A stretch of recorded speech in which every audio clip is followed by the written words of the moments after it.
Vamos lá, galera. Questão do IME da prova discursiva, questão 7, questão de geometria espacial. A área de uma calota esférica é o dobro da área do seu círculo base. Então determine o raio do círculo base da calota em função do raio R da esfera. Uma esfera que tem uma calota aqui, certo? Calota seria só esse pedaço aqui, essa ponta da esfera. Nós vamos chamar o raio dessa seção transversal na esfera, que seria justamente o círculo base da calota, de R, R minúsculo. Sim? Vamos dizer que o centro da nossa esfera é mais ou menos aqui. E aí eu tenho o raio da minha esfera. Eu tenho que daqui para cá é o raio da minha esfera. E daqui para cá também é o raio da minha esfera. Só que daqui para cá eu vou chamar de H minúsculo. E daqui para cá, ora, se isso aqui tudo tem que ser R, eu vou chamar aqui de R menos H. A distância do centro da esfera até o centro do círculo base é R menos H. H é a altura da calota. E R grande, né? R maiúsculo, o raio da esfera. A gente sabe que a área superficial da calota esférica, só essa área aqui, tá? Não contando com a área da base. Essa área da calota é igual a 2πr vezes a altura da calota. Se você não sabe de onde vem essa fórmula, no final do vídeo eu vou explicar de onde vem essa fórmula. Onde H é a altura e R é o raio da esfera que gera a calota. O raio grande. Mas eu disse, na verdade, a questão disse que a área da calota é o dobro da área do seu círculo base. Então, a área do meu círculo base é πrzinho ao quadrado. E a área é o dobro da área do seu círculo base. Então, 2 vezes isso tem que ser igual a 2πrzão H. Certo? Daqui, eu descubro que R ao quadrado é igual a R vezes H. Então, eu preciso de uma relação entre R pequeno, R grande e H. Como é que eu posso descobrir isso? Seccionar essa esfera assim, de forma que eu tenha o círculo transversal assim à esfera. E aí eu tenho isso aqui que é o diâmetro da esfera. Bem aqui eu tenho H. E isso aqui tudo eu já tinha dito que era, na verdade, isso e isso somado dá 2R menos H, claro, né? É o diâmetro todo menos o H. E aqui eu tenho o meu raio minúsculo. Veja que esse ângulo aqui, ele olha para o diâmetro de um círculo de secção. Ele olha para um arco de 180. Então, claramente, esse ângulo aqui tem que ser 90 graus. Então, esse triângulo é retângulo. Se eu botar esse R aqui ao contrário, vai ser assim. R. A gente tem uma relação métrica no triângulo retângulo que nos diz que a altura ao quadrado é igual ao produto das projeções dos outros dois lados. Ah, mas eu não sei de onde vem isso. É muito simples. Veja que esse triângulo é semelhante a esse. De forma que, se você olhar aqui o lado pequeno H sobre o lado pequeno R é igual ao lado grande no azul R sobre o lado grande no laranja, que é 2Rzão menos H.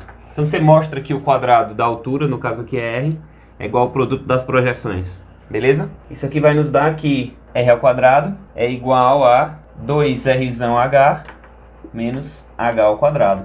Mas Rzão H é exatamente igual a R ao quadrado. Então eu fico com R ao quadrado é igual a 2R ao quadrado menos H ao quadrado. Se eu tirar um R daqui, eu tenho que tirar um R daqui. Então eu tenho que R ao quadrado menos H ao quadrado tem que ser igual a zero. Então é porque R mais H vezes R menos H, esse produto é igual a zero. Ora, se esse produto é igual a zero, ou isso é zero ou isso é zero. O raio Rzinho mais a altura não podem ser somados dando zero, né? Ou algum teria que ser negativo, ou os dois teriam que ser zero. Então R menos H tem que ser zero. Logo, R igual a H. Se Rzinho é igual a H, R ao quadrado é igual a Rzão vezes R.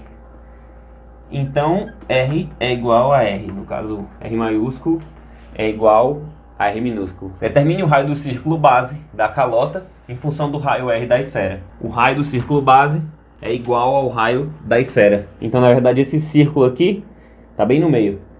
A calota, que possui uma área lateral que vale 2 vezes a área do seu círculo base, tem que ser a calota que seja exatamente metade da esfera. Existe um princípio na geometria espacial que se chama princípio de Cavalieri. Esse princípio basicamente diz que se eu tenho aqui um sólido qualquer e eu tenho aqui um sólido qualquer, mas se eu tenho esses dois sólidos e sempre que eu seccioná-los ao mesmo tempo por um plano, se essa área de secção for igual à área de secção deste sólido, esses sólidos devem ter os volumes iguais. Imagine uma pilha de folhas, se for o que eu tentei representar aqui, de uma maneira brilhante. Imagine uma pilha de folhas, com as folhas rentemente umas em cima das outras. Eu vou ter como se fosse um paralelepípedo reto assim. Agora imagine que eu empurre um pouco as folhas para lá, empurre um pouco as folhas para cá, de modo a deixá-las tortinhas assim. Veja que cada folha, se eu somá-las, vai dar o mesmo volume dessa pilha de folhas aqui, independente de elas estarem tortas ou não.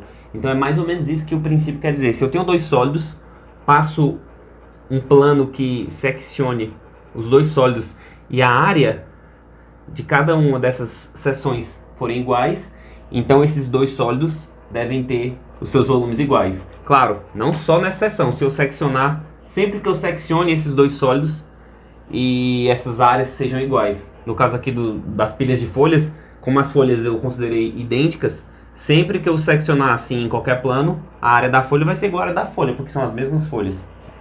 E a gente vai trazer essa ideia para cá. Esse rapaz, Cavalieri, ele imaginou dois sólidos desse tipo. O que é isso aqui, na verdade? Seria um cilindro de diâmetro 2R e altura 2R. É um cilindro menos dois cones. É um cone virado para cima e um cone virado para baixo. De tal sorte que a altura desse cone é R e a altura desse cone é R. Ok? E aqui do lado eu tenho uma esfera de raio R. O raio da minha esfera é R e o diâmetro dela é 2R. Claro que se aqui é 2R e é uma esfera, aqui também vale 2R. Certo? Vamos ver o que acontece se eu passar um plano qualquer e que seccione esses dois sólidos. Eu vou passar um plano aqui. Veja que bem aqui. Veja que bem aqui eu tenho um ângulo de 90 graus. E a altura desse cone aqui, superior é R. Então isso aqui vale R. E esse raio aqui é o raio da base do cone, que eu também disse que era R. Que é a metade de 2R. Então esse lado é R e esse lado é R. Então esse triângulo aqui é isósceles. Como aqui é 90, esses dois ângulos, cada um são 45. Então todos os triângulos que eu passe aqui serão também isósceles, semelhante a esse triângulo grande. Então esse triângulozinho pequeno aqui que se forma desse plano alfa que eu tracei, ele também é isósceles, aqui é 45 e 45. Se eu seccionei ele aqui numa altura, sei lá, x, aqui também vai ser x. Então esse pedacinho aqui vale x, esse valor aqui é o raio original da esfera, e esse aqui é rzinho. E desse triângulo aqui, temos que r ao quadrado é igual a x ao quadrado mais r ao quadrado. Só guarda isso daqui. Lembrando que o que a gente quer mostrar? Que o volume desse sólido é igual ao volume desse sólido. Para quê? Para poder calcular o volume da esfera. A gente não consegue determinar o volume da esfera sem uma ferramenta mais avançada de cálculo, para poder calcular essas superfícies curvas, né? Essas áreas curvas e tudo. Então vamos tentar através do princípio de Cavalieri. Lembrando que esse sólido aqui é o cilindro menos dois cones. O sólido que eu tenho aqui é um cilindro cheio. Imagine um cilindro inteiriço. E eu subtraio um cone e um cone. O que já nos dá uma dica. Qual seria a minha área da seção lá em cima no topo? Seria o cilindro menos o cone. Só que lá em cima eu tenho a seção do cilindro menos a do cone. Então lá em cima a minha área é zero. Bem aqui no topo da esfera, a minha área também é zero. Aqui no meio eu tenho a área da seção do cilindro, que é o círculo todo.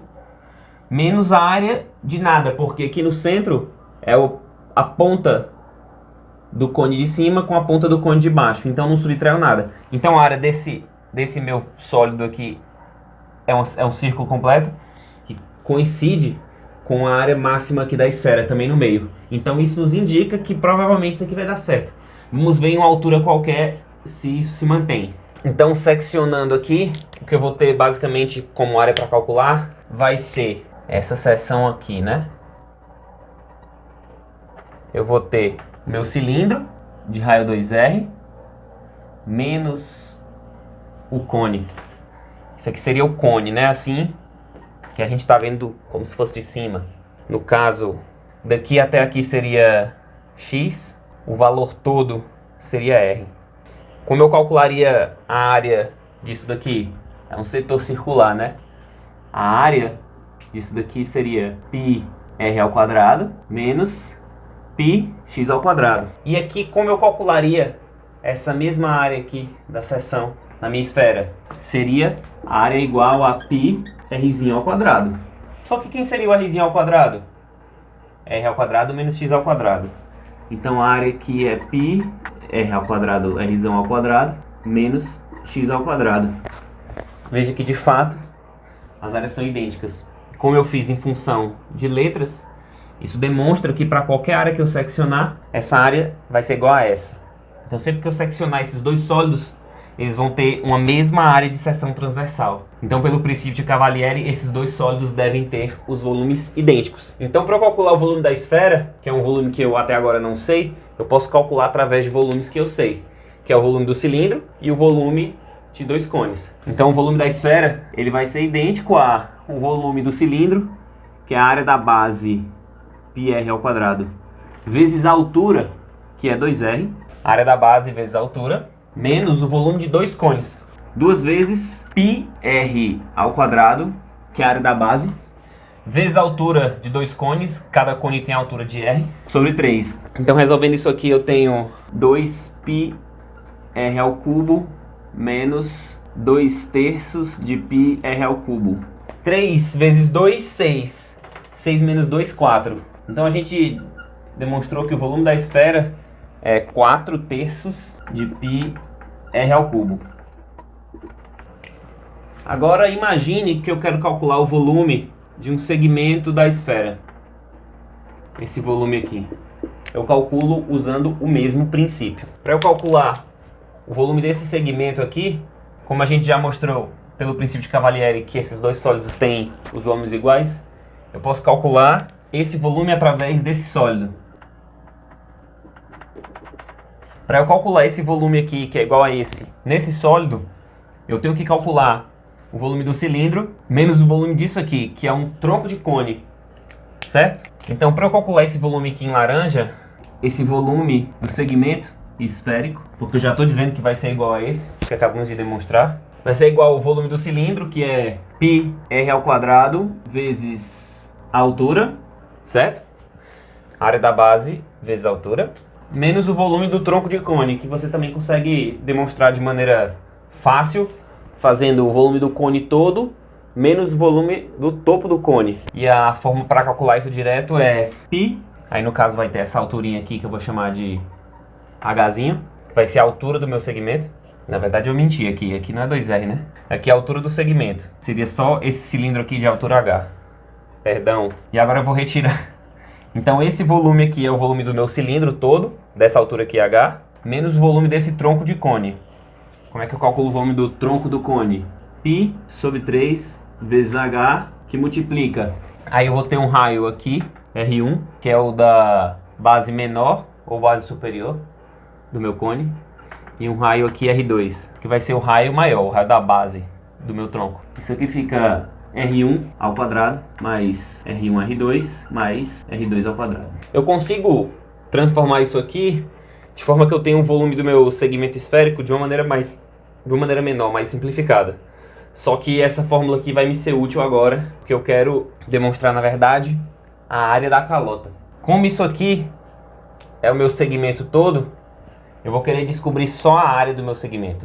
Aqui eu calculei o volume desse segmento esférico, que na verdade é equivalente a isso aqui. Eu não quero mais volume, eu vou querer só a área, só a casca, só o contorno. Aí o que eu vou fazer? Imagine que você tem esse segmento dessa forma.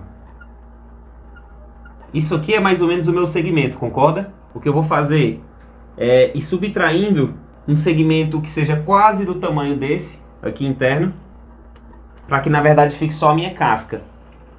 Fazendo essa diferença aqui ser bem pequena, vou chamar de X. Então como eu calcularia só a casca do meu segmento? Seria o segmento grande, menos um segmento quase do mesmo tamanho, um pouco menor, com a diferença de X no raio.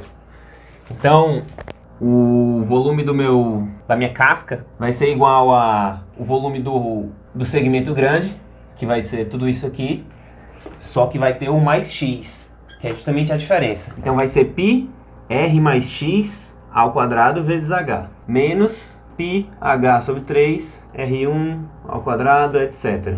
Ah, Lídio, por que você não escreveu tudo? Não interessa pra você, palhaço. Pera aí, você vai saber já já. Então é esse aqui que é o volume de fora, menos isso daqui, π R ao quadrado vezes H, menos πH sobre 3, que multiplica R1 ao quadrado, 2 pontos. Veja que a diferença vai estar só no que seria o volume do cilindro, só no R grande. Não tem nada a ver com os raios do cone aqui. Veja que é um artifício que a gente está usando, porque a gente está calculando o segmento esférico, mas a gente está usando essa figura aqui, porque essa fórmula aqui tem a ver com essa figura, diretamente.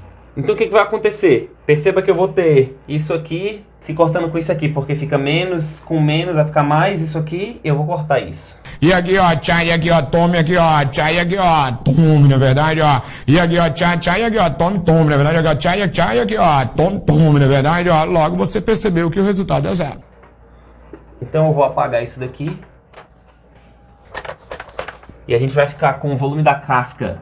Vai ser igual a π R ao quadrado mais 2R vezes X mais X ao quadrado vezes H menos π R ao quadrado vezes H. É o que sobrou, né? Perceba que π R ao quadrado H é o que tem aqui. Então no final de tudo vai ficar o volume da casca. Vai ficar π R ao quadrado H mais 2π RHX mais π X ao quadrado H menos π R ao quadrado H. Esse aqui vai embora com esse, né? E aqui, ó, tchai, tchai, aqui, ó, tome, tome, na verdade, E aí vai ficar, o volume da casca é igual. O que eu vou fazer aqui agora? O que eu vou fazer é dividir todo mundo por X. Por que, Lídia? Porque aí eu vou ficar com o meu volume da casca sobre X. Essencialmente eu estou dizendo que eu tenho a dimensão volume, que na verdade é como se ela tivesse 3 dimensões, né? Uma largura, uma profundidade e uma altura. Tem 3 dimensões volume. E eu estou dividindo por uma das dimensões, que na verdade seria a espessura. Para no final isso aqui me dar a área da casca. Na verdade vai ser a área da calota. Se eu dividir aqui todo mundo por X, vai ficar 2π RH, o X vai embora, mais π X vezes H. Como eu disse que esse meu X é muito, muito pequeno, até porque eu quero que isso seja exatamente o volume virando só a casca, que na verdade vai virar a área, eu posso dizer que ele é zero. Claro que ele não é zero, porque senão não poderia estar dividindo aqui. Mas esse é o artifício. Quando eu dividir todo mundo, isso aqui ainda fica com X. Quando o meu X for muito próximo de zero, isso aqui tende a ser zero. E eu vejo que a área da minha calota ela é igual a 2π R vezes H. Veja que na verdade nem a área da calota. É a área de qualquer segmento esférico, a área superficial. Se isso daqui tivesse aqui, como uma calota preenchida, ou se fosse só isso aqui, e perceba que esse R aqui é o raio da esfera que gera a calota. Não se confunda. A calota tem o raio dela aqui, que é esse raio maior, e tem outro raio aqui, que é um pouco menor, mas nenhum desses dois é igual ao raio da esfera que gera. Mas sim R grande, o raio da esfera. A área da calota é igual a 2π R vezes H. Veja que se o meu H ele é 2R, então na verdade eu tenho a área da minha área superficial da minha esfera. Então a área superficial da esfera ela é igual a 2π R vezes H, que é 2R. Fica 2π R vezes 2R, que é igual a 4π R ao quadrado. É a famosa fórmula para a área superficial da esfera. 4π R ao quadrado. Só acostumbrando, né?